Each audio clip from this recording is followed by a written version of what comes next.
गोविंद गोविंद पदु गलुछि मकरंद से मकरंद पान करी हेले तरिले ब्रजनारी से ब्रजनारीक पयरे मन मोथाउ निरंतरे मन मो निरंतरे थाउ हा कृष्ण बोली जीव जाऊ हा कृष्ण बोली जाऊ जीव मुते उद्धर पद्मनाभ मुते उद्धर पद्मनाभ मुते उद्धर पद्मनाभ। प्रभु गोविंदंक पदकमलरु निर्गत मकरंद पान करी जेउ गोपनारी माने जगतर अशेष कषण माया एवं मोहरु मुक्ति लाभ करिछंती सेमानंक पाद पद्मरे मोर मन निविष्ट रही केवल हाय कृष्ण कही कही ए भव सिंधु पार हेउ। निगम कल्पतरुर्गलितं फलं सुख मुखादमृत द्रव संयुतं पिबत भागवतं रसमालयं मुहुरहो रसिका भुवि भावुकः। हे रसिक भावुक गण सेई गोविंद चरित भागवत रस पान करी जीवनर दुख शोक अतिक्रम कर।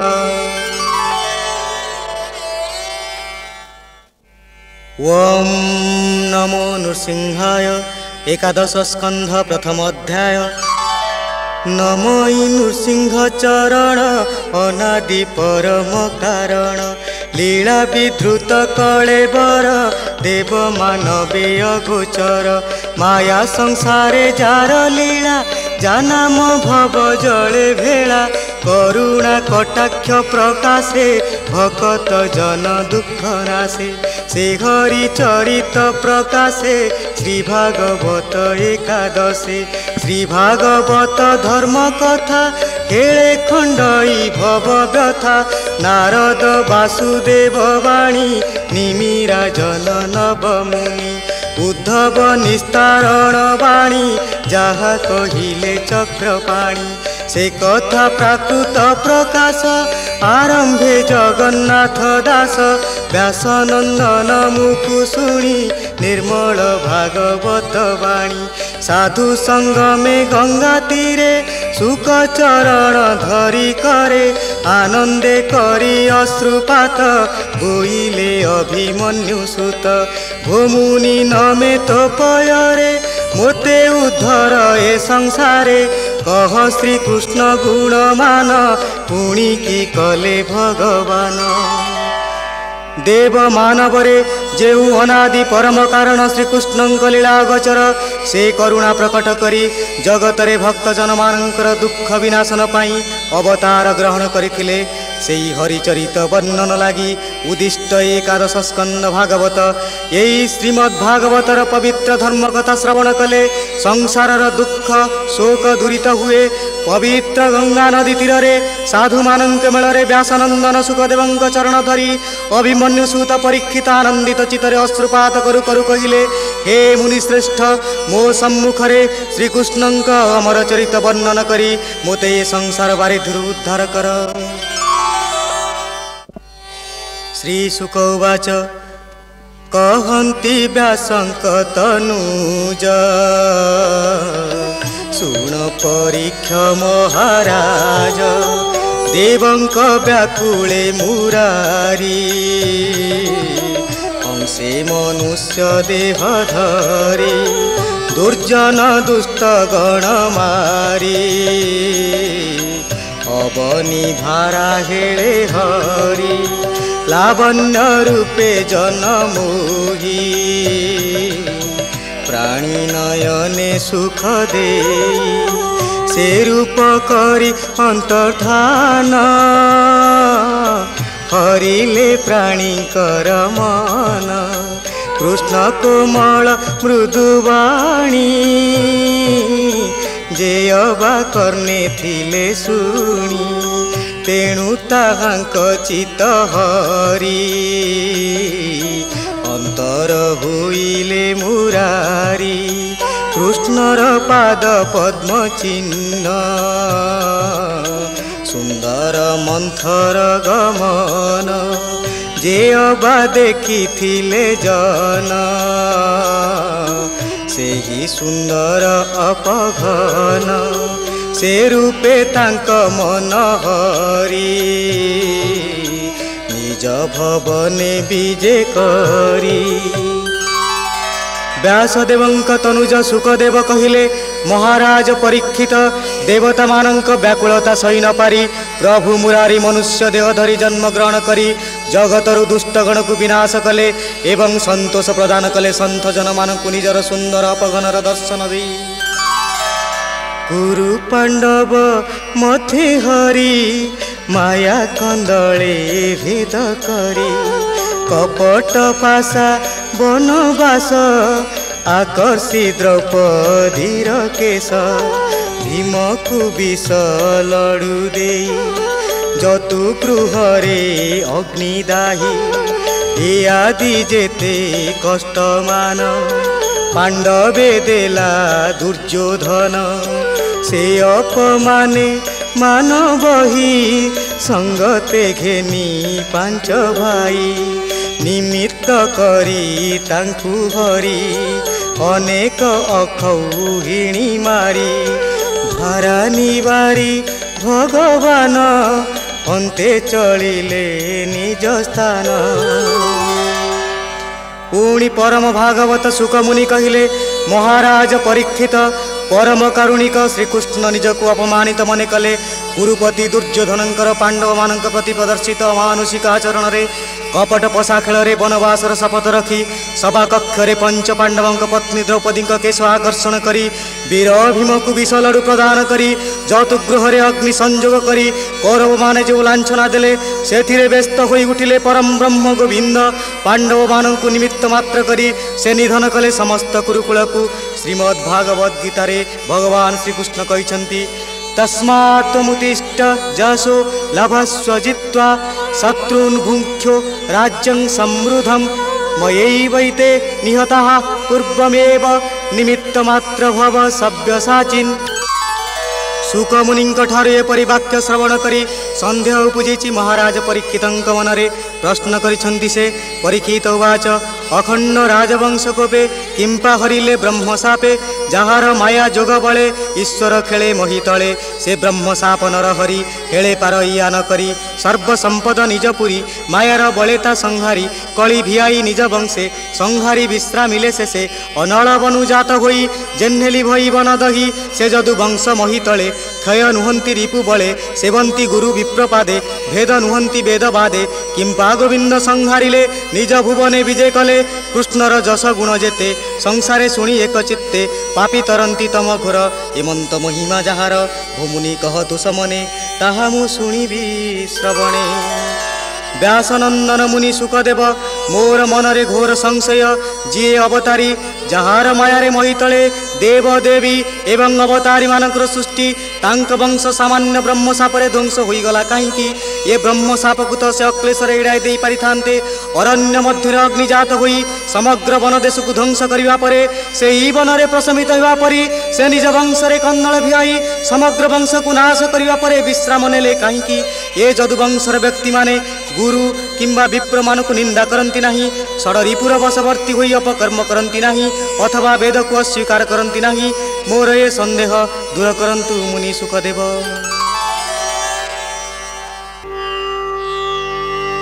श्री सुख उवाच बोलंती वेदव्यास सुत सुन हे कृष्णर चरित जनमोहन मायाधर प्रकाशी माया कलेवर नाना विचित्र कर्म करी कंदले निज वंश मारी काहार साध्य ए व्यवहार शुण सुमने नृपवर कली कलुष निवारण संसारे थापी जस गुण एबे गोविंद कले जेते कहिबा शुण एक चित्ते जादव बल नाश अर्थे गोविंद विचारिले चित्ते।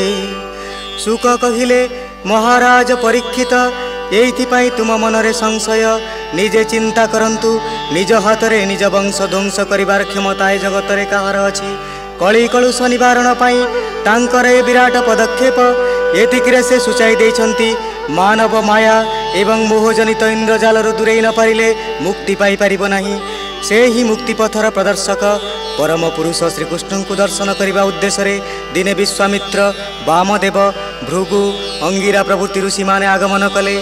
विप्र जे थिले निज देशे श्रीकृष्ण दर्शन लालसे विश्वामित्र को आग करी श्री वामदेव ब्रह्मचारी भृगु अंगिरा जे दुर्वास वशिष्ठ नारद विशेष मिलिले पिंडारक तीर्थे श्रमे चालन्ते वन पथे एमंते कृष्णर कुमरे आनंदे समुद्रर तीरे सकले एक स्थाने मिली रंगे करंती नाना केली सांब कुनारी बेश करी अनेक अलंकार भरी प्रसव गर्भ प्राय करी उदरे लौह पात्र भरी चालई चरण मंथरे श्रमे घृमित कलेवरे मुनि को देखी लाज पाई अंतरे अधमुख होई रहिला लता अभ्यंतरे एमंते श्रीकृष्ण कुमरे मुनि पासे जाई धीरे कर जुगल देई सिरे कोमल मधुर वचन बोलंती शुण विप्रजन जादव वंश नारी यही अनेक दिनु गर्भ बही प्रसव नुहे कि कारणे कहिलु तुम्भर चरणे लाजे न रुहे तुम्भ आगे चली न पारे श्रम भागे तुम्भे सर्वज्ञ जन सार कि अछि गर्भरे हार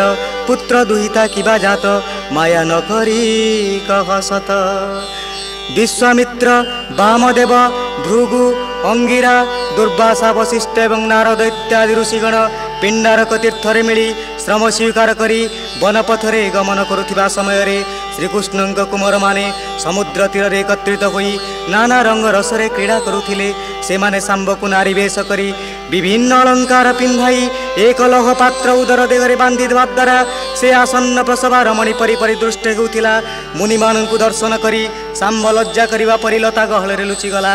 अन्य कुमार माने आगंतुक मुनि मानकु देखि कहिले हे मुनिगण ए जदुवंश रमणी गर्भवती किंतु समय अतिक्रांत होइतिले मध्य से प्रसव करू नाही एहार कारण कण कहंतु एवं ए गर्भरु पुत्र अथवा कन्या जात हेब ता प्रकाश करंतु।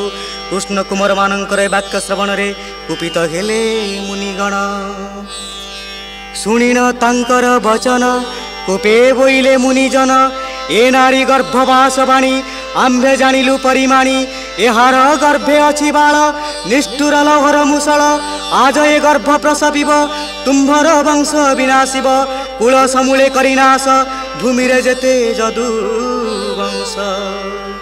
कृष्ण कुमार मानक परिहासपूर्ण बाणी रे कोपान्वित होई मुनिगण कहिले हाँ आम्भे समस्त अवगत हेलु ए नारीर गर्भरे लौह मूसल रही ताहा समग्र जदुवंश को ध्वंस करदेव यह श्रवण करी भयभीत होई पड़िले कृष्ण कुमार माने।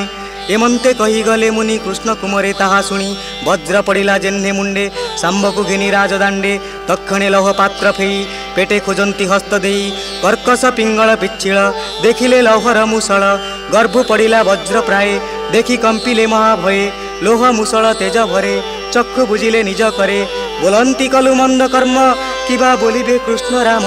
एमंते गोविंदर सुते लौह मूसल धरी हस्ते उग्र सेनर सभा तले मिलिले हृदय चंचले लोह मूसल तले थोई कहंती सभा मुख चाही आम्भे जे क्रीड़ा कौतुके खेलंते तीर्थ पिंडारके सांबकु नारी वेश करी उदरे लौह पात्र भरी मुनिंकु पचारिलु भावे ए गर्भ प्रसव प्रस्तावे शुणी कपिले मुनि भ्रमे वन गहन पथश्रमे बोइले गर्भे अछि बाळ निष्ठुर लौहर मूसल भूमिरे जदुवंश जेते एलोहे मरिबे समस्ते नाश करिब जदुकुल ए जात लोहर मूसल तक्षणे गर्भ फेई देखि भये बुझिलु आम्भे आखि एमंत कही सभा मध्ये कुमार बसिले विषादे।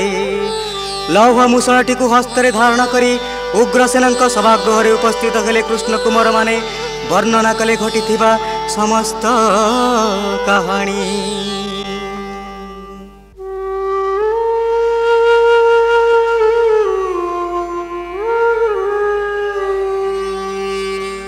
शुणी सकल पुरजने कहन्ति दुखित बदने निष्ठुर विप्र कुपानल दहई भुवन मंडल ताहा अन्यथा करिब ब्रह्मा शंकर वासुदेव शुणी विषाद सभाजन बदनु न स्फुरे वचन ता देखी राजा उग्रसेन भीमकु बोइले वचन। कृष्ण कुमार मानक ठारू घटी जाइथिबा दुर्घटनार विवरण श्रवण करी सभासद माने दुखित होई पड़िले। से माने कहिले विप्रमानंकर अभिशाप समग्र भुवन मंडल को ध्वंस करि पारे। ब्रह्मा शंकर वासुदेव मध्य विप्र अभिशापर मुक्ति पाई पारिबे नाही। एपरि समय राजा उग्रसेन पंडुसुत भीम को कहिले ए लोह गिरी शिखे नहीं घस समुद्र जल देई निशेष करी लोह घस जेमंते न रही शेष तक्षणे राजा आज्ञा पाई मुसळ घेनी बेगे जाई पर्वते समुद्रर जले लौह घसिले भुज बले घसंते लोह चूर्ण होई पड़ती समुद्र रे जाई अनेक दिन घसी रोसे अल्प रहे अवशेषे अंगुली छिड़े घर सणे निष्ठुर निशेष करणे न पारी पकाइले जले घोर गभीर मीन मेले। वीर भीमसेन ए लौह मूषल को नहीं समुद्र जल दे पर्वत देहरे घर्षण कर जेपरी मूषलटी संपूर्ण निश्चिन्न होइजिव। वीर भीमसेन तत्क्षणात् लौह मूषल धरी पर्वत उपर को गमन कले एवं समुद्र जल दे निजर समस्त शक्ति खटाई घर्षण करिबारे लागिले। मूषलटी धीरे धीरे क्षीण हेबाकु लागिला। परिशेष एते क्षुद्र परिणत हेला जे आउ घर्षण करी हेला नाही। शक्ति प्रयोग करन्ते चर्म और अंगुली घर्षित हेबारे लागिला। तेणु विरक्त होई भीम अवशिष्ट अंश को फिंगी देले मत्स्य परिवेष्टित गभीर समुद्र जल को। लौह पड़ते घोर पानी आहार प्राय ताहा मणि मीन गिलिला अति बेगे से मीन मत्स्य गण संगे चरन्ते समुद्रर कूले जाले पड़िला रात्रि काले धीवर नेई मीन एका जारा सबरे देला देखा मीन काटन्ते तार घरे लोह देखिला ता उदरे कर्कश पिंगल प्रचंड जलई जेन्हे मारतंड देखी सबर तोष होई नाराज कला ताहा नेई बाणर मूले तीक्ष्ण बल तेजे की जलई अनल जे लौह चूर्ण पड़ीथिला समुद्र जल रे भासिला तीरे लागन्ते लौह चूर्ण जन्मिला एर कारबन तीक्ष्ण त्रिशर शेष भावे जेणे जादवे नाश जीवे। घर्षित मूषलर अवशिष्टांश जल मध्य पड़ा क्षणी ताहाकु आहार मन करी भक्षण कला एक मत्स्य सेही मत्स्य रात्रि रे आहार अन्वेषण करी समुद्र तीरवर्ती अंचल रे बुलुथिबा समय रे धरा पड़िला धीवर जाल रे। आनंदित धीवर मत्स्यटी को नहीं उपहार देला राजा जारासवरंक निकट रे। जारासवरंक गृह रे मत्स्य देहरु मिलिला से अवशिष्ट मूषल खंड लौह खंडर तेजरे आश्चर्यान्वित होई पड़िले जारा ता देहरे प्रस्तुत कले एक तीक्ष्ण स्वर समुद्र जल रे भासुथिबा मूषल चूर्णरु जात हेला एर कारबन। किंतु ये समस्त विषय रे संपूर्ण अवगत थिले सेही अंतर्यामी श्रीकृष्ण। भगवान ज्ञात सर्वार्थ ईश्वरोपि तदन्यथा कर्तुं नेच्छद् विप्रशापं कालरूप्य अनुमोदत। से कालरूपी भगवान जानई सकल विधान खेलई मायामय कल्पे से प्रभु डरे ब्रह्म सापे कूल विनाश हेतु करी अवनी भारा खेले हरि। कालरूपी परं ब्रह्म भगवान श्रीकृष्ण माया मोह विजड़ित संसार रे खेला करुथिले मध्य निजर उद्धत जदुवंश को विनाश करी समग्र अवनिमंडल रे शांति प्रतिष्ठा पाइथिले एकांतरे आग्रही। निज भुवने अवधान निर्लेप प्रभु भगवान बोइले विप्र जगन्नाथ श्री एकादश भागवत बोइले विप्र जगन्नाथ श्री एकादश भागवत श्री एकादश भागवत। जाह्नवी तीरे राजा आगे सुख कहती ब्रह्म भागे संसार तारण पाणी सुजने तर एहा सुनी। अरे बोला सुधी सज्जन मंडली श्रीमद् भागवत एकादश स्कंदर यही पवित्र उपाख्यान श्रवण करी मोह माया विजड़ित संसार बारिधि मुक्ति लाभ कर। इति श्रीमद् भागवते महापुराणे पारमहंस्यां संहितायां 82 एकादश स्कंधे विप्रशाप कथनं नाम प्रथम अध्याय। आनंदे कवार हरि बोल। जं ब्रह्मा वरुणेन्द्र रुद्र मरुतः स्तुन्वाति दिव्यैः स्तवैः अर्वेदैः सांगपद क्रमोपनिषदैः गायन्ति जं सामगाः। ध्यानावस्थितद्गतेन मनसा पश्यन्ति जं योगिनो यस्यातं न विदुः सुरासुरगणः देवाय तस्मै नमः।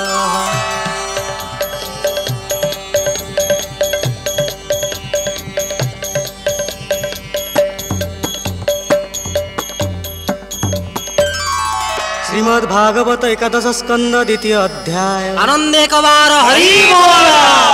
श्री शुकोवाच शुण परीक्ष मन स्थिरे अद्भुत द्वारका नगरे गोविंद भुज दंड बले जादवे थांति सुख भोले वासव आदि देवगणी जही सेवंती अनुक्षणी जही नारद थांति नीति कृष्ण महिमा भाव चिंती मर्ते मनुष्य देह धरी के कृष्ण भाव परिहरी भाव विरंचि जार नीते पाद सेवंती हृदगते नारद मुनि दिन करे मिलिले वसुदेव घरे नारद आगमन भाव देखि मिलिले वसुदेव पवित्र जले पाद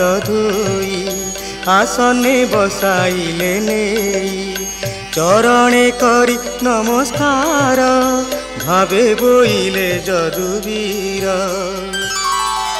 व्याससुत मुनिश्रेष्ठ सुखदेव कहिले महाराज परीक्षित श्री गोविंदंक राजछत्र तले द्वारका नगरे जादव कुल सुखरे कालातिपात करुथिले वासव आदि देवगण एवं नारद प्रभृति ऋषिगणंकर समागम होउथिला। ए द्वारका नगर को वास्तव में मर्त्य मनुष्य देह धरी क्यों व्यक्ति अवा कृष्ण नाम भजन कीर्तन बिना कालातिपात करिपारे। एपरि सुख स्वच्छंदरे कालातिपात होउथिबा समय दिने देवर्षि नारद वसुदेवंक गृह उपस्थित हेले।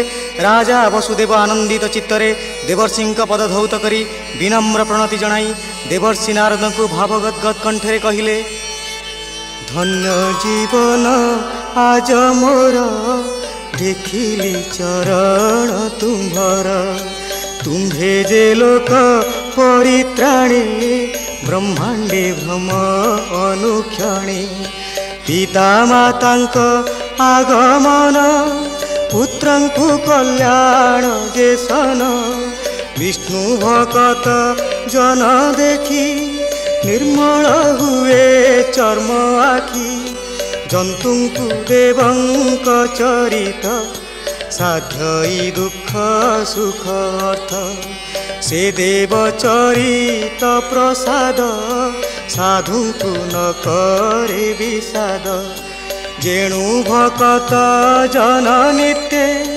भावे भजन्ति प्राणी हिते मनुष्य सुख भोग चिंती नानादि देवता पूजन्ति देवे ताहांक उपकारे भजन्ति भक्ति अनुसारे स्वभावे देवे छायारत बसंती कर्मर आयत्त तेणु से कर्म अनुसारे प्राणी को तो सुथांति बरे फलई कर्म अनुमते प्राणी भुंजन्ति जगते।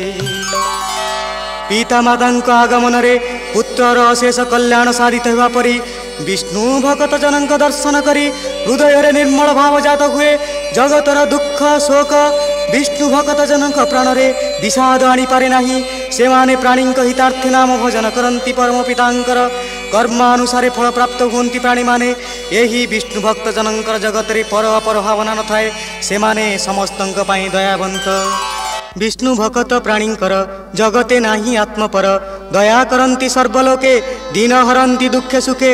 आज मु देखी तुम्भ पाद लभिली सकल संपद तथापि वैष्णवर धर्म विष्णु अर्पित जेते कर्म। यह शुणी भी इच्छा मोर पुछई कह धर्म सार जार कथन श्रवण जन्म मरण निवारण।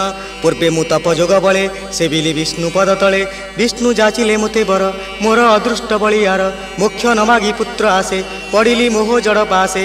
एबे उपाय तुम्हे कर जेमंते तुटे भ्रम मोर वसुदेवर वाक्य शुणी मन आनंदे ब्रह्ममुनि। राजा वसुदेव कहिले हे मुनि श्रेष्ठ आजि मु तुम दर्शन रे सकल संपद लाभ कली। तुम्भ ठारू वैष्णव धर्मर सार मर्म श्रवण करिया पई मोर प्रबल वासना जागिछि। एई श्रवण कीर्तन द्वारा ही जन्म मरण रूपक जंत्रणारू मुक्ति मिली पारे।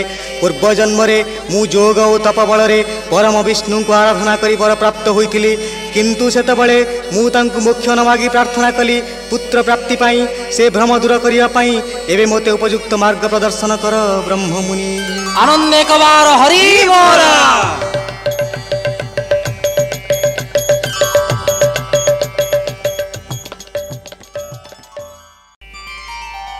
नारद उवाच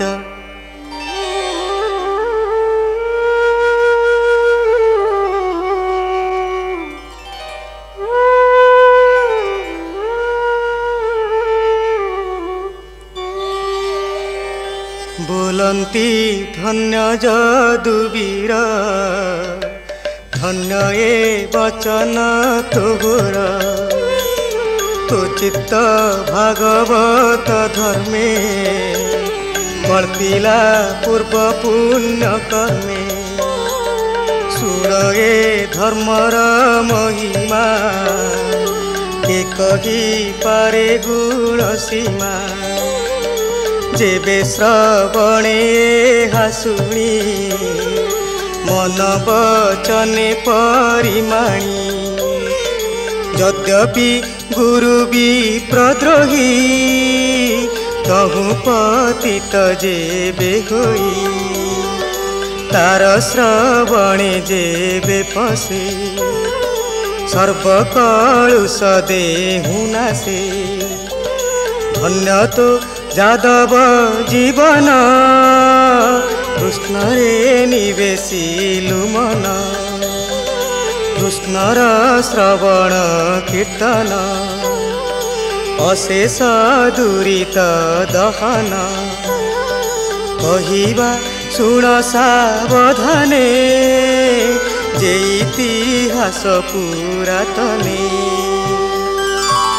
देवर्षि नारद कहिले जदुवीर वसुदेव तुमर जन्म धन्य। तुमे भागवत धर्म रे मन बळाइछ। या ठारो आउ अधिक पुण्य कार्य नाही। कलुष पंकरे पंकिल गुरु विप्रदोई मध्य विष्णु कथा श्रवण रे मुक्ति लाभ करि पारे। शुण जदुवीर वसुदेव मु तुम निकटरे अतीतर एक उपाख्यान उपस्थापन करुछि। पूर्वे हो विदेह मंडली निमि राजार यज्ञ काली। दिव्य पुरुष नव ऋषि मिलिले यज्ञशाळे आसी। से नव ऋषि महाजन शुण हो ताहांक विधान।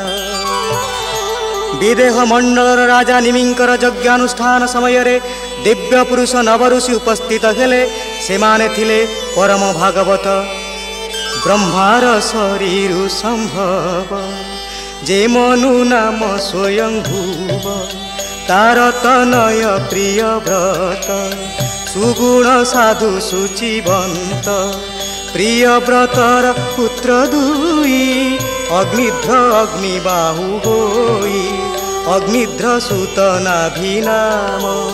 सुंदर सर्वगुण धाम वृषभ ताहार कुमार।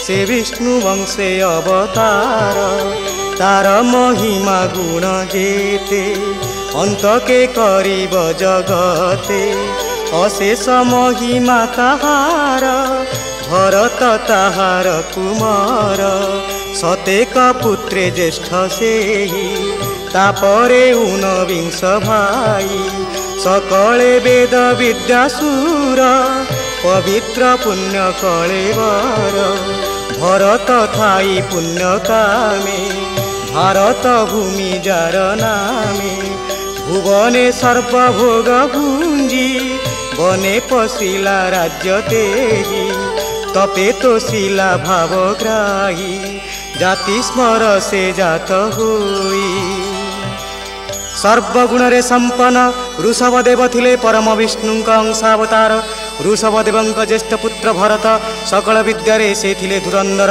तांकरी नामानुसारे नामित ई पवित्र भारत भूमि भरत सकल भोगरे विमुख होई जड़े परम भागवत भावे राज्य त्याग करी प्रवेश कले अरण्य तप साधन करी भावग्राही को संतुष्ट करने उद्देश्य यही तप बल से हेले जातिस्मर भगवानंकर परम भक्त तपे तोशिला भावग्राही जाति स्मर से जात हुई इमंते तिनी जन्म गंते पशिला कृष्ण पादग्रते अशेष दुख नाश गला जन्म मरण पाशोरिला आउ जे उनसत भाई तांक महिमा शुण तुही तांक मध्य नवसुत साधु सुगुणे शुचिमंत होइले नवद्वीपे राजा सुखे पालिले जन प्रजा एक अधिक अशिशुते वेद अभ्यास दृढ़ चित्ते तपे आराधि नारायण जगते हुईले ब्राह्मण शेषे जे नवसुत थिले निर्गुण जोग अभ्यासिले से आत्मज्ञानी साधु धीर जटा विभूति दिगंबर मित्र ऐरी पक्ष सम शुणहो तहंकर नाम से कवि हवि अंतरिक्ष ये तिनी ज्ञानी ध्याने दक्ष प्रवृद्ध सुप्ति पलायन षष्ठरे आविर्भूत नाम द्राविड़ चमसये दुई कर भाजन नव भाई तांक मन कृष्ण देहे कपटे थांती एक स्नेहे देखंती सर्वजीव देहे एक गोविंद भिन्न नुहे विष्णु भक्त भरतंक अन्य अनेशत भाई मध्यरु 9 जन थिले साधु प्रजावत्सल शुचिवंत पुरुष से माने नवद्वीपर राजा होई सुखरे प्रजा पालन कले अन्य 81 जन भाई दृढ़ चित्तरे वेद अभ्यास करी स्वयं नारायणंकर निकटतर होई ब्राह्मण रूपे जगतरे ख्यात केले शेषरे अन्य नव भ्राता निर्गुण जोग साधन करी आत्मज्ञान लाभ कले से माने जटा विभूति मंडित होई दिगंबर वेशरे शत्रुक मध्य मित्र मने करी सकल घटरे अनुभव कले नारायणंक स्थिति श्रीमद् भागवत गीतार से महान वाणी अहमात्मा गुडाकेश सर्वभूताशयस्थितः अहमादिश्च मध्यं च भूतानामन्तैव च यही महाज्ञानी तपसाधक आजन्म ब्रह्मचारी माने गेले कवि हवि अंतरिक्ष प्रवृद्ध सुपिपलायन आविर्होत्र द्रविड़ चमस एवं करभाजन एमानंक मन एवं प्राण सर्वदा रही कृष्ण पदरे हुईण अव्याहत गति एमंते नव विप्रे थांती सिद्ध गंधर्व सुर मेले यक्ष राक्षसर सातले ए आदि नाना देश पुरे भ्रमंती नव सहोदरे शिव सुर भी लोके थांती ब्राह्मण भुवने पसंती यज्ञशाला को आगमन करन्ते नव मुनिगण संभ्रमे तेजीण आसन उभा होइले यजमान देखिला दिव्य तेजोमये रवि शशांक समनुहे अग्नि जे कुंड मध्ये थिला विप्रंक संगते उठिला आनंद मने नृपवर पड़िला मुनिक पयर प्रणाम करी तांक पदे आसने बसाई आनंदे सेही शुद्ध मुनिगण गंधर्व सूर यक्ष राक्षसपुर विहार करू करू उपस्थित होईगले महाराज निमिंक यज्ञशाला निकटरे रवि शशि जीणा तांक तेजमय दिव्य रूप कांति दर्शन करी अभिभूत होई पड़िले ओ से माने ब्रह्मज्ञानी बोली जानिबा परे पद पूजा करी उपविष्ट कराइले आसन रे जोड़ हस्तरे से कहिले कर जुगल सिरे देई बोलंती निस्तरिली मुनि तुम्भ चरण जुग देखी निर्मल कली बेनी आखि तुम्भे जे नव विप्रवर निस्ते कृष्णଙ୍କ अनुचर संसार तुम्भर भ्रमण अशेष जन परित्राण ए जे मनुष्य कलेवर दुर्लभ क्षणिक भंगुर तथापि मनुष्य शरीरे जे भजे गोविंद पयरे ताहाकु भजन्ति जे प्राणी तरन्ति भव तरंगिणी। हे परम पूज्य नमस्य मुनिगण तुम्भ मानकु दर्शन करी मोर नयन मन पवित्र होईगला। तुम्भे निश्चय भगवान श्रीकृष्णଙ୍କ अनुचर समग्र संसार भ्रमण करुछ भक्तजनଙ୍କ परित्राण पाई अवश्य क्षणभंगुर मनुष्य कलेवर अनित्य संसार तथापि जो व्यक्ति गोविंदଙ୍କ पयରରେ लय रखिथाए तार पूजा करन्ति सकल प्राणी। क्षणे निमिषे लबेले से जेबे से साधु जन पासे चित्ते चिंतई विष्णु भाव ताहाकु बोली निधि लाभ से लाभ तुम्भरी वचन मुझे शुणी तारा जन जे धर्म आचरिले प्राणी निश्चय लभंती चक्रपाणी से हरि तांक बसे थाई ए माया तांकु न लागई एमंते निमि वाक्य शुणी बोलंती नव महामुनि शुण हो राजा एक चित्ते जहा कहिबु भागवते। जदि कई मुहूर्ते मात्र साधुजन मानक निकट अवस्थान करी चित्तरे विष्णु भाव प्रकाश करे तेबे ताकु निधि लाभ बोली ग्रहण करिबा हेब।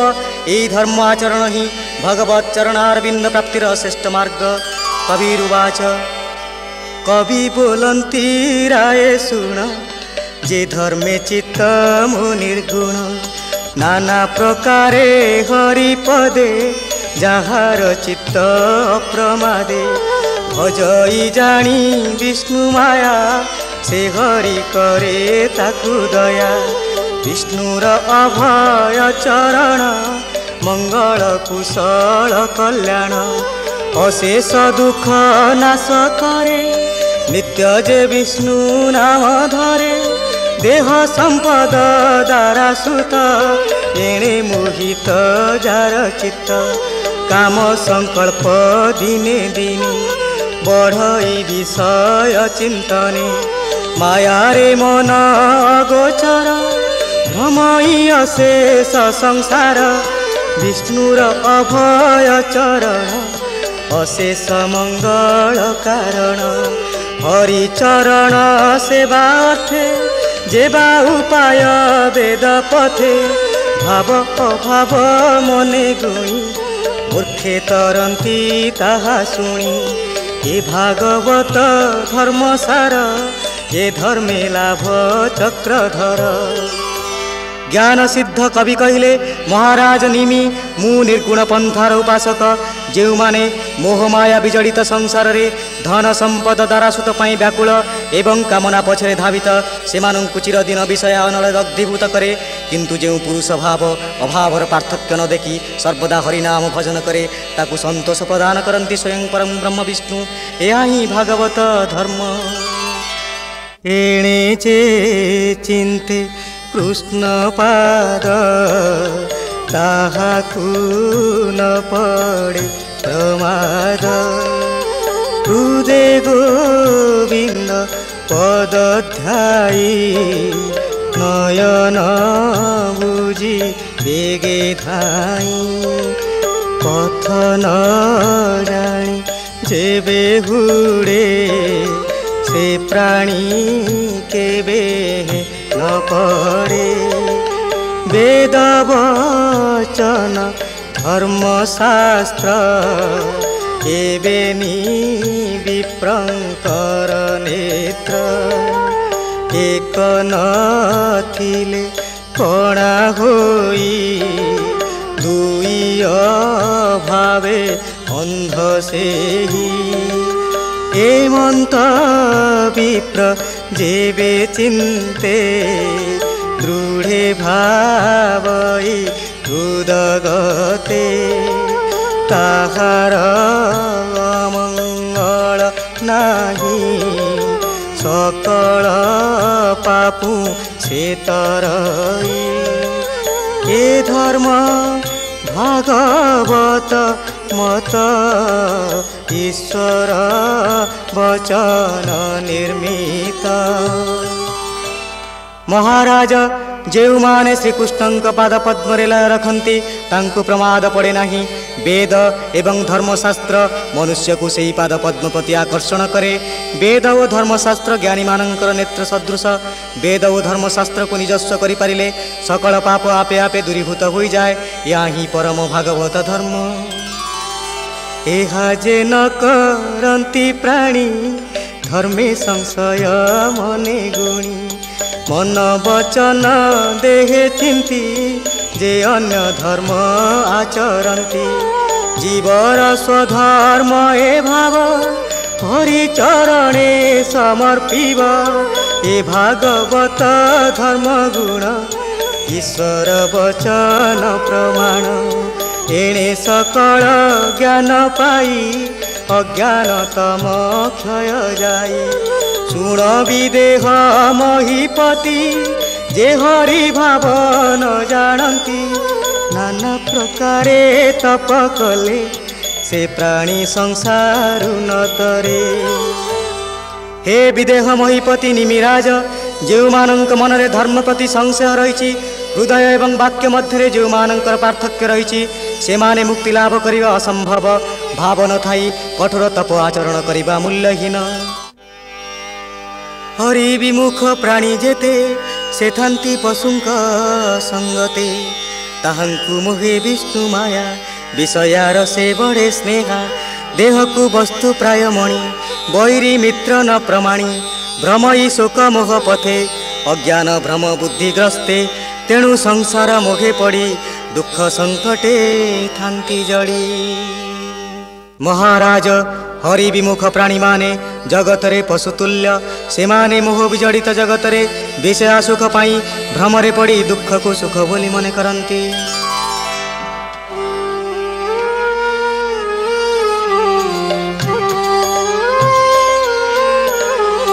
ଯାର ମାୟାରେ ଏତେ ଗତି ଏ ଭାବ ବୁଦ୍ଧ ଜନେ ଚିନ୍ତି। କୃଷ୍ଣ ଭଜନ୍ତି ଏକ ମନେ ନିର୍ମଳ ଧର୍ମ ଆତ୍ମଜ୍ଞାନେ। ମନେ ଭାବନ୍ତି ଜ୍ଞାନ ଲାଭେ ଯେ ସନେ ଗୁରୁ ଶିଷ୍ୟ ଭାବେ। ଜୀବ ଅଜ୍ଞାନ ଭାବ ଦେଖ ଦୁଃଖକୁ ମଣେ ମହାସୁଖ। ଯେ ସନେ ସ୍ୱପ୍ନ ମନୋରଥେ ଭ୍ରମଇ ନିଦ୍ରାର ଆୟତେ। ମଣଇ ସତ୍ୟ ପ୍ରାୟ ତାହା ନିଦ୍ରା ବୋଧନେ ସର୍ବମାୟା। ଏ ମନ କୃଷ୍ଣ ପାଦେ ଦେଲେ ଏ ମାୟା ନ ଲାଗଇ ଭଲେ। ମନ ନିଦ୍ରିତାବସ୍ଥାରେ ସ୍ୱପ୍ନ ଜଗତରେ ଭ୍ରମଣ କରି ମିଥ୍ୟାକୁ ସତ୍ୟ ବୋଲି ଭ୍ରମରେ ଗ୍ରହଣ କରେ ଏବଂ ନିଦ୍ରା ଶେଷରେ ସ୍ୱପ୍ନ ମିଥ୍ୟାରେ ପରିଣତ ହୋଇଯାଏ। କିନ୍ତୁ କୃଷ୍ଣ ପଦରେ ଆଶ୍ରୟ ଗ୍ରହଣ କରିଥିବା ବ୍ୟକ୍ତିର ଏ ଭ୍ରମଜାତ ହୁଏ ନାହିଁ। ଦୁର୍ଗମ ପଥ ଏ ଭଜନ ଭଏ ଭାଜିଲେ ଯୋଗୀ ଜନ। ଏବେ କହିବା ଶୁଣ ରାୟ ଯେ ହରି ଭଜନ ଉପାୟ।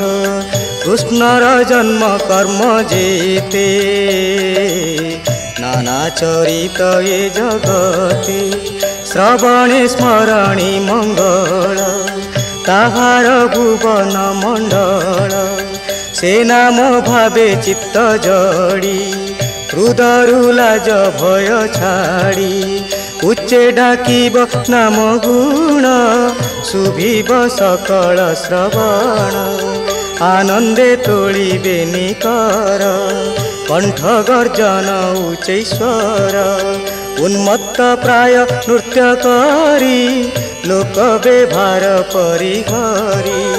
ଜଗତ ସମୀରଣ ଜ୍ୟୋତି ଯେ ଅବାସଲୀଳ ଧରିତ୍ରୀ। ନଦୀ ସରିତ ତରୁଗଣ ପର୍ବତ ସ୍ଥାବର ଜଙ୍ଗମ। ଏସବୁ କୃଷ୍ଣଙ୍କ ଶରୀର ଜନ୍ତୁଙ୍କ ବାହ୍ୟ ଅଭ୍ୟନ୍ତର। ନିଶ୍ଚୟ ଜାଣି ଦୃଢ଼ ଚିତ୍ତେ ପ୍ରଣାମ କରୁଥିବ ନିତେ। ଅମୃତ ବିନୟ ବଚନ କହି ତ ଶିବ ପ୍ରାଣୀ ମନ। এভাবে লভে কৃষ্ণ পাদ হরই বিষয় বিষাদ। अवश्य श्रीकृष्णଙ୍କ नाम भजन एक साधनार विषय। तांक जन्म कर्म एवं चरितावली को चित्तरे धारण पूर्वक उच्च कंठरे गान करी आनंदरे बाहुतोली नर्तन करने हेब। जेपरी वायु जल धरित्री नदी सरित तरुगण पर्वत स्थावर जंगम सिहरित हेब। कारण ये सबु से विश्वरूपी श्रीकृष्णଙ୍କ शरीरर अंश विशेष। ता सहित अमृत विनय वचन रे संतोष प्रदान करिब प्राणी मानंकु। कृष्ण पदरे ल रखी एपरी साधना द्वारा विषयाजनित विषाद हृदय दूर हो पारिब। ए भावे पूर्व तप फले जन्मई भारत मंडली। निर्मल ज्ञान भव जेते जेबे चिंतई हृदगते। दुर्लभ कर्म ए वचन जे करे श्रवण कीर्तन। अनेक जन्मे एहा साधी निगम वाक्य ए प्रसिद्धि। सुण हो राजा मन देई उत्तम शिष्य एहा कही। भक्ति जोग प्राणींकर श्रवण कीर्तन गोचर। एणे हो तत्व ज्ञान स्मरे विषय रसन सुमरे। बढ़ई दिने दिने ज्ञान जंतुंक भोजन जे सन। अन्न भोजन प्रतिग्रास क्षुधा पिपासा हुए नाश। संतोषे तुष्टि पुष्टि लभे निद्रानंद सुख लाभे। कृष्ण भजन एहि मते ज्ञानी साधन्ति ये जगते। जन्मई विषय वैराग्य माया जड़ित सुख त्याग। जेउ व्यक्ति कृष्ण नाम श्रवण कीर्तन करे तार अंतर रे सृष्टि हुए निर्मल भाव। अनेक जन्मर साधना फल केवल यह संभव हो पारे। एपरी वैराग्य ग्रहण करिथिबा व्यक्ति मानंकु विषय भोग स्पर्श करि पारे नाही। तत्वगान आहरण और कृष्ण रसपान तांक हृदय को तुष्ट एवं पुष्ट करने को हुए समर्थ। एथिपाई पद्मकल्प पुराण रे कवि गोपाल खंडक कहिसंती।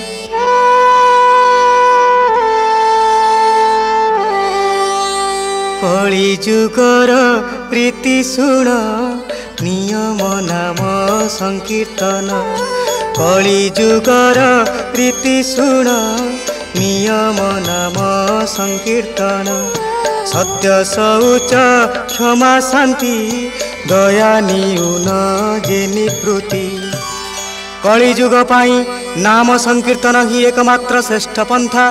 पुणी तत्वगानी कवि कहिले महाराज निमि अज्ञान हरे दिव्य गानी।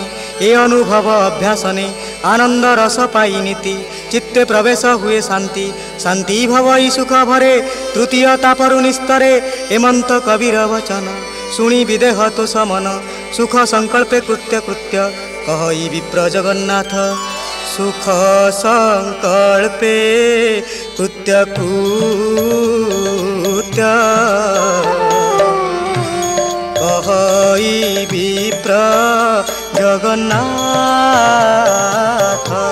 सुख संकल्पे कृत्य कृत्य।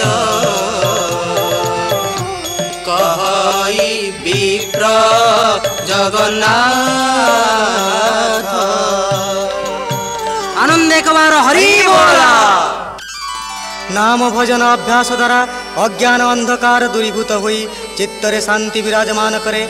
आध्यात्मिक आदि वैदिक एवं आदि भौतिक इत्यादि त्रितापर मुक्ति मिले। ब्रह्मज्ञानी कविंक ए वचन श्रवण करे आनंदित हेले निमिराज।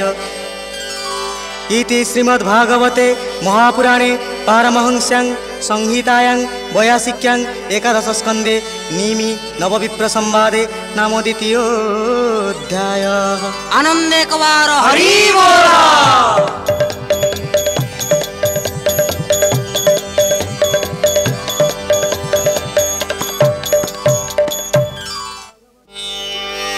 श्रीमद्भागवत एकादश स्कंध तृतीय अध्याय। राजोवाच এমন্তে বিদেহ রাজন মনে বিচারে তত্ত্ব জ্ঞান আনন্দে শিরে কর দেই बोलंती निस्तरिली मुहि तुम्भे निर्मल मुनि गण कह हे भक्त लक्षण कि रूपे भ्रमंती जगते कृष्ण भजन अनुमते कि बा कहन्ति वाक्य सार कि धर्म करन्ति आचार ताहाकु जानिबा के मन्ते कह सुदया जेबे मोते विदेहराज निमि कहिले हे मुनिगण आपण मानंकर तत्व ज्ञान लाभ करी मु मुक्तिर मार्ग प्राप्त हेली एबे मोते भक्त मानंकर प्रकृत लक्षण कौन ता सुचाई दियंतु भक्त मान किपरि कृष्ण नाम भजन करन्ति धर्म आचरण रे कि पंथा अवलंबन करन्ति मुनिरुवाच मुनि बोलन्ति ताहा सुनी सुन विदेह नृपमणि कृष्ण भजन ए संसारे प्रचरे त्रिविध प्रकारे उत्तम मध्यम प्राकृत जहार लक्षण जेमंत ताहा कहिबा सुन एबे राजन पचारिलु जेबे सकल देहे नारायण बसंती अनादि कारण से नारायण देहे जेते बसंती भाव अनुमते विदेहराज निमि ए जगतरे उत्तम मध्यम और प्राकृत यहीपरि तीन गोटी उपाय कृष्ण नाम भजन और कीर्तन करा जाए सकल घटरे नारायण अवस्थान करन्ति सत किंतु जहार मन नारायण पदरे अधिक लय रखे से श्रेष्ठ भक्त बोली विवेचित हुए एभावे दृढ़ जार मन से प्राणी भक्त उत्तम जन्म मरण जार मन न मणे क्रिया अभिमान स्वजाति कुल धर्म वर्ण अहंकार नोहे छन्न उत्तम लक्षणता जानी भक्त मध्य परिमाणी जहार सुत वित्त देहे परम आत्मा वृद्धि पाए सकल जीवे समबुद्धि उत्तम भाव ये प्रसिद्धि केबे हे नुहे ज्ञान भ्रम से प्राणी नारायण सम सिद्ध जोगींद्र मुनि गणे चिंतन्ति जे हरि चरणे शिव विरंची जार पादे ध्याने भजन्ति अप्रमादे से प्रभु पादे नित्य चिंती लबे निमिषे न छाड़न्ति नुहन्ति मायारे मोहित से प्राणी महाभाग्यवंत विष्णु भक्ते से प्रधान ता देखि निस्तरन्ति जन कृष्णर पादे न खपन्ति चंद्र किरणे प्राय ज्योति से जार हृदरे प्रकाशे अशेष घोर दुख नाशे